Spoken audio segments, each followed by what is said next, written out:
Why did Officer Paul Matthews open fire?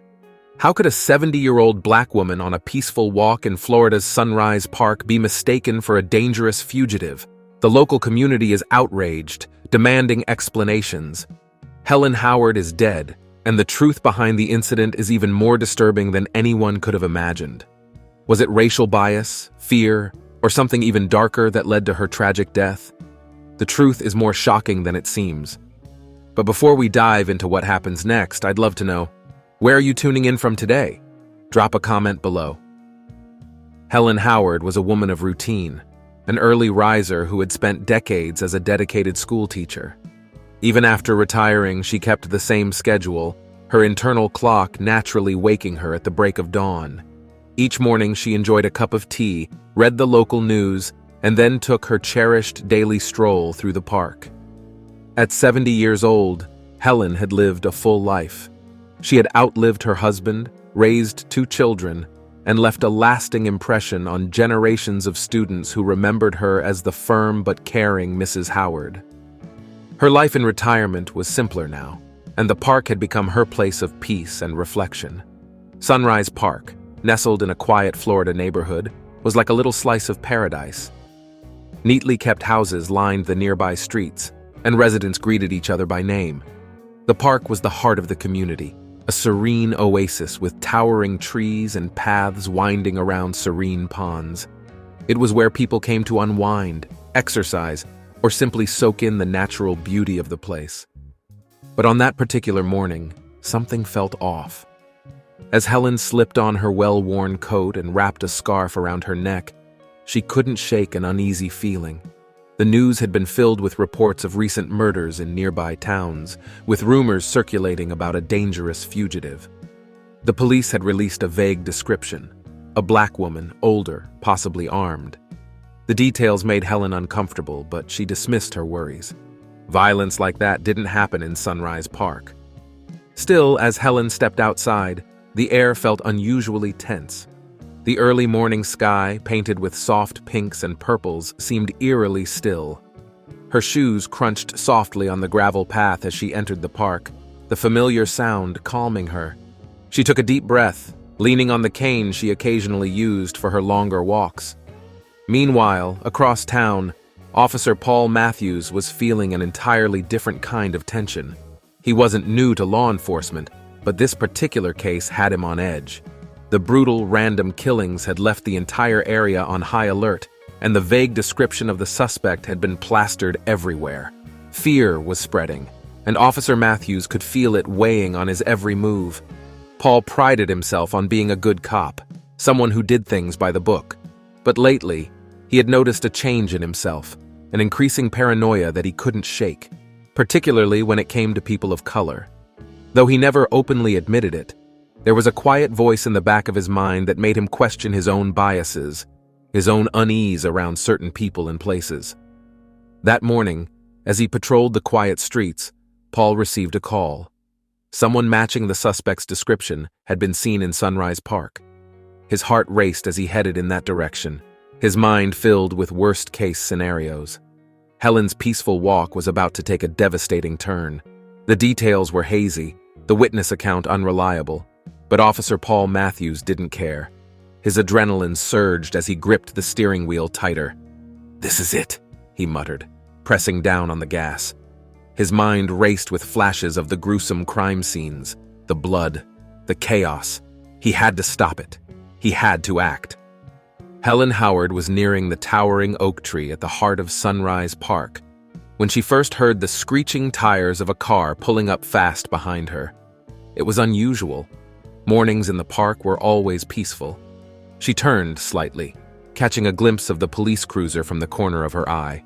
What were the police doing here so early? Before she could fully register what was happening, Officer Matthews was out of the car, sprinting toward her, his hand resting on his gun. "Stop right there! Don't move!" he barked, his voice sharp and commanding.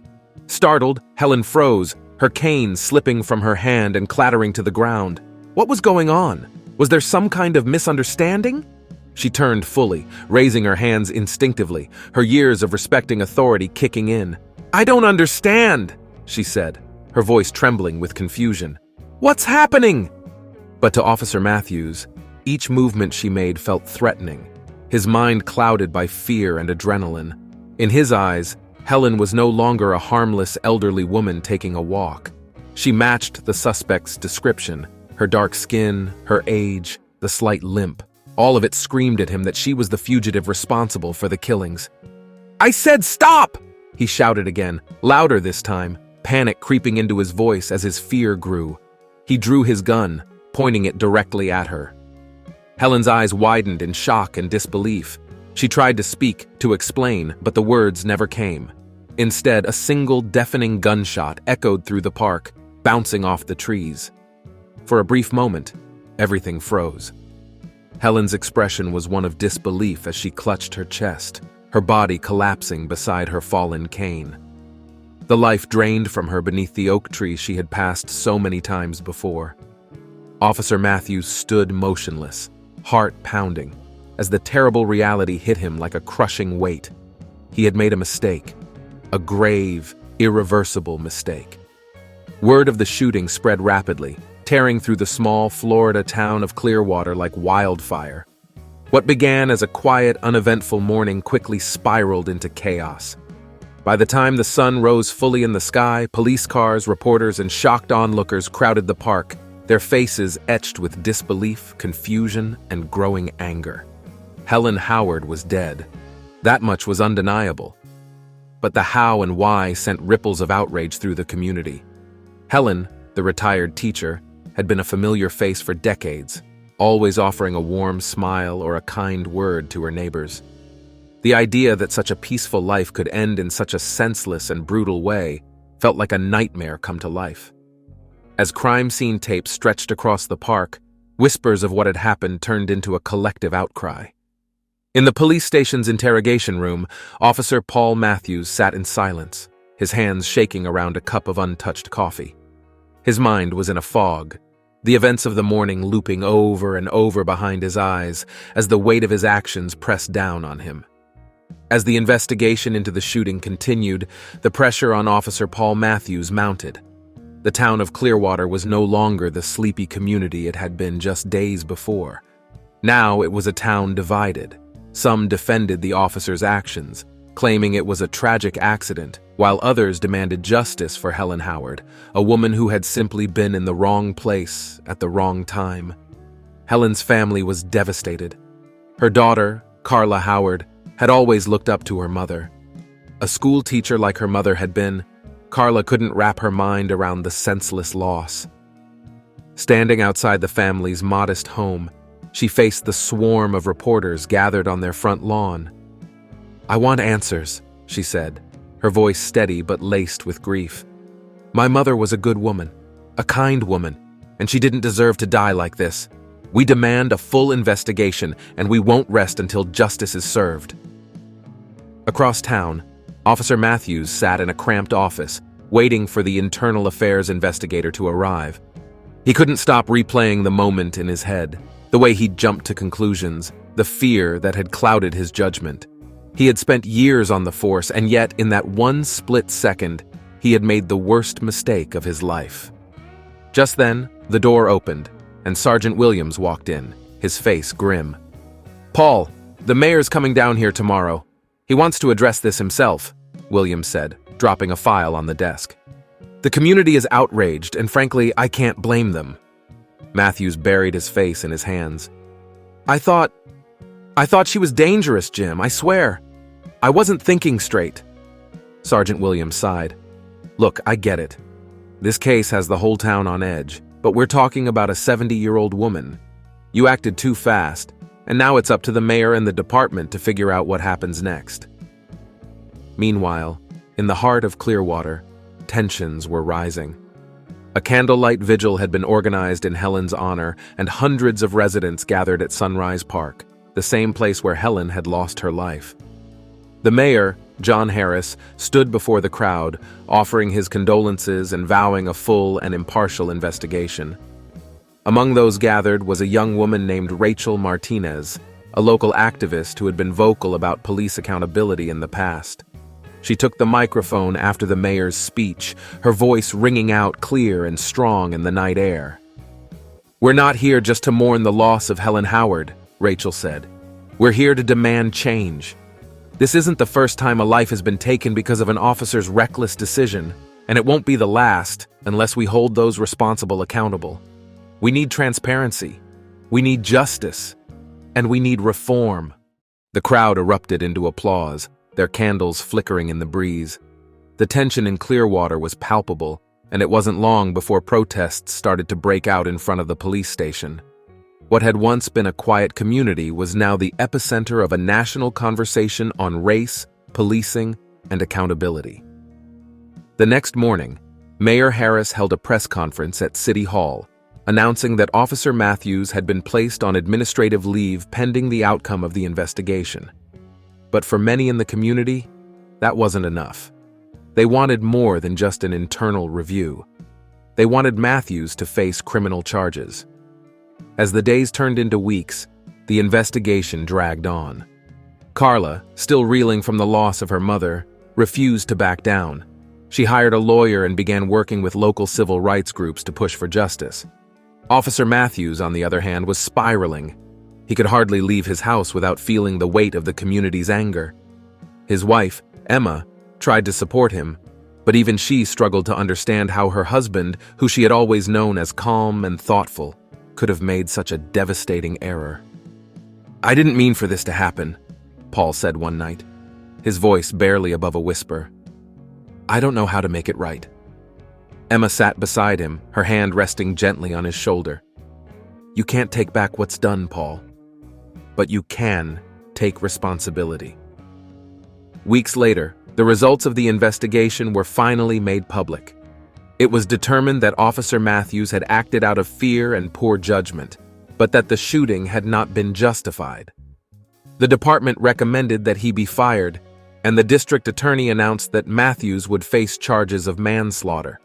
When the news broke, the town of Clearwater was a mix of emotions: relief for some, anger for others. Carla, standing outside the courthouse, spoke to reporters once again. "This won't bring my mother back," she said, tears in her eyes, "but it's a step toward justice.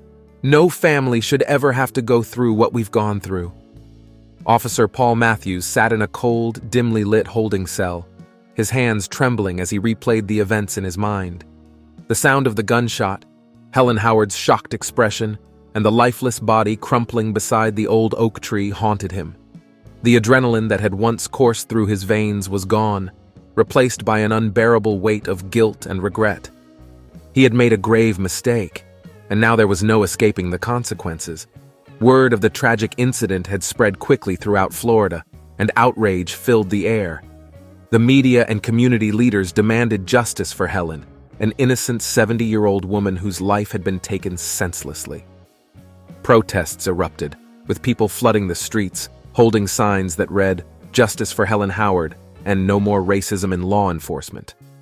Paul's fellow officers, once his comrades, now avoided him, their faces a mix of pity and disgust.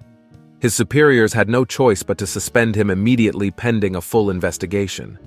The mayor, facing mounting pressure from the public, issued a statement condemning the shooting, vowing that there would be a thorough and fair investigation into the matter. Paul's arrest came swiftly after the internal review. The police department, facing backlash from the community, decided to take action. The evidence was clear. Paul had acted out of fear and prejudice, shooting an unarmed woman who posed no threat. The investigation revealed that Paul had ignored several procedural steps that could have de-escalated the situation. He had let his paranoia and preconceived notions take over, leading to an unjustifiable use of force. The day Paul was officially charged with manslaughter, his world crumbled. As he was led out of the station in handcuffs, a crowd had gathered, shouting and demanding justice. He kept his head down, unable to face the anger and hatred directed toward him. He knew he deserved it, but the weight of his actions was suffocating. In court, the prosecution painted a damning picture of Paul's actions. Helen's family sat in the front row, their faces etched with grief. Paul's defense tried to argue that he had acted under the pressure of the manhunt for a dangerous fugitive, but it was clear that he had allowed fear and bias to cloud his judgment. The prosecution emphasized how Helen, a retired teacher beloved by her community, had been stripped of her life simply because she fit a vague description and was in the wrong place at the wrong time. The trial was long, and the public followed every detail closely. In the end, the jury returned a guilty verdict. Paul was sentenced to prison for his crime, a somber end to a tragic chapter. His time behind bars would be marked by reflection, but it could never undo the pain and suffering he had caused. The community of Florida, though heartbroken, found a semblance of closure in the fact that justice had been served. Helen Howard's memory would live on, her legacy as a kind and gentle woman who had touched many lives, serving as a reminder of the cost of unchecked prejudice. For Paul, the prison walls were a constant reminder of the moment his life changed forever, the moment fear overtook reason and an innocent life was lost. Leave a comment if you enjoyed this story. It doesn't cost you anything and you'll make me very happy. Thank you, and I look forward to your like.